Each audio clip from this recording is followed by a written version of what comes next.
Let's learn how to factory reset Samsung Galaxy S22 Ultra.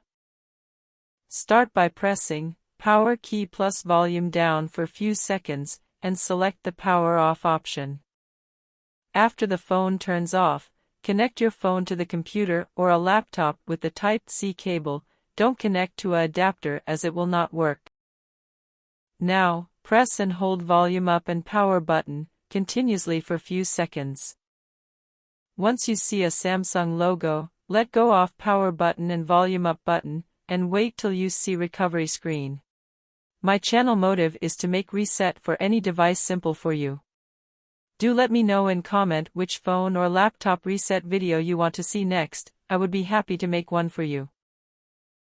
When you see this recovery screen, navigate with volume key, and select Wipe Data Factory Reset with power key. Now, again navigate with volume key, and select Factory Data Reset with power key. Now wait for some time, until your phone shows data wipe successful.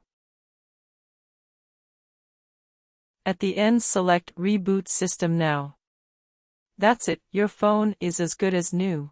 I take a lot of efforts making this video simple for you. To keep me motivated I need you to subscribe to my channel. I hope this method works for you. Thanks for watching.